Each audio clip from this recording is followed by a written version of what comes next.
We are currently here at Revolution Muay Thai in Phuket, Thailand. If you want to learn old school Muay Thai, this is definitely a gym to check out. They have some of the top Muay Thai trainers in the world over here. Whenever I pass by Phuket, I love to pass by Revolution. I feel like their gym has a really nice family feel. The owners are constantly present. They're here to welcome you when you check into the train-in stays. So I've actually had a fight here one time on a 1 week notice, and that was quite fun. When Tim and the trainers know that you're fighting, they really push your training to a whole nother level. And now we're gonna do an interview with the founder, Tim. Let's go. Okay, so I have Tim today in order to talk about Revolution Muay Thai. Tim is the founder of Revolution. So one thing that stands out a lot about Revolution is the trainers are really, really high caliber. At the moment, we have 2 former Lumpini champions in the gym, Sagapet and Michael. Yeah, Sagapet's like a superstar from the golden era, one of the hardest kickers in Muay Thai. Something that we have that other gyms don't have really is we will rotate our trainers overseas. So we have more than 20 guys working overseas, and this means that the trainers we do have understand about teaching classes, about teaching individuals, and they understand people's expectations from overseas, and they've usually got a pretty good level of English. And you also have sponsored fighters who come here and live out of Revolution and train and fight for Revolution. Yeah, we've got a number of sponsored fighters at the moment. Gabriella's fighting on RWS regularly. She's been here for 6 months and had 6 fights in 6 months. When anyone comes in, we talk to them and talk about what their goals and aspirations are, and then we make a little plan of how things might go.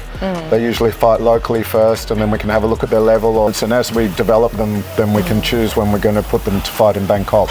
A huge defining aspect of Revolution is the kids that come and train. Let me clear up like a misconception, because I think there's a huge narrative, for example, in the States that that a lot of the kids are forced to fight in order to like make money for their families. In your experience, seeing the kids here at Revolution, is that what you're getting, or is this more, what is their relationship with fighting? Look, that's a really interesting point actually, because a lot of people have kind of swallowed this idea that everyone's come from poverty and they're fighting to make money for their family and all of these things, and that's why they started Muay Thai. And I think it's really a misconception. That's not what I observed. Yeah. For example, we've got 15 or 20 kids that train here. None of them have been sold to the gym. They're all local kids. And those kids had started because their friend at school was training, and they saw someone on TV, or their uncle was a trainer, or somebody in the family was a fighter. So people have to remember that just like soccer or football or some other sports, you see the sport on TV, you have a family member that did the sport, it's the national sport. So people are motivated because they love Muay Thai. People admire Muay Thai fighters. Exactly the same with football, with soccer. Kids at some point realise that they can make money from football and they love football, but they don't start at 6 years old or 8 years old to play football because they want to drive a car like Messi. They want to play football because it's fun. In our gym, all the kids are local kids, so they're from the local areas, and they go to school during the week, and on the weekends they sleep in the gym and train extra on the weekend. And also that's because they want to. They ask their parents, can they do it? So how old is 7 years. Bilek now? I think he's about 12 or 13. He's about 12 because he became a champion when he was like 8 years old. No, there's just nobody who would fight him. Whenever I've seen him fight, he'd always have to fight someone who's like a head taller than him because there's no one his size. He's currently the champion of the south of Thailand, and I think we have two other kids that are also current champions of the south of Thailand. Really? Yeah. Okay, so now you have 3 young kids who are champions. Yeah. So now let's talk about the cafe and the accommodations. So right now we're sitting here at the cafe. I like it a lot. This opened about a year ago, I think. Apple and Felipe Lobo, they opened the cafe together. I'm onto the fresh coconuts, so I have fresh coconuts often. Right after training. She's got a lot of different things with high protein, eggs and chicken and that sort of thing. Yeah, I eat here daily.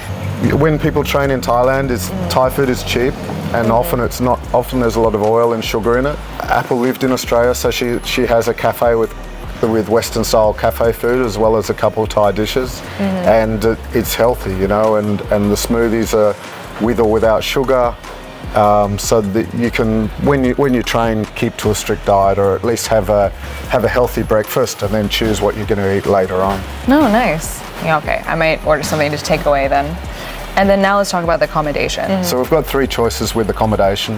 The fighters' accommodation is fairly basic, but it's air conditioned and it's close to the beach and gym. Where most people stay is very close. It's just over here, about 100 metres from the gym. There's 2 swimming pools. There's a rooftop pool, and there's a weights in there. And then we've got a higher end choice, which is right on the beach at Serene Beach. So it's with infinity pools. You can get it with the spa in the room, and this is for people on a shorter stay that want a bit of luxury. What is the best way to get in touch right now in order to book the train and stay accommodations? From either from Instagram or the website. I mean, we're a small family business, so sometimes it's not immediate that we get back to them, but within 24 hours they usually get a response, and we can help them make their booking. Perfect. Nice. Can they make the booking through Instagram also? Yes. What's coming up next for Revolution? Okay, so this week's going to be quite exciting. We have Emerson Bento. He's from Brazil and he's fighting for the Rajaman belt. There's probably only half a dozen foreigners have won it before, so it'll be a nice moment if we can win that on the weekend. It's an honour just to fight for it. That'll be on RWS at Rajaman Stadium. Nice. And as far as the gym goes, we're making a few renovations. We're making a spa and ice bath. Everyone, you got the fresh coconut after training, and then the ice bath. Yeah, everyone loves it.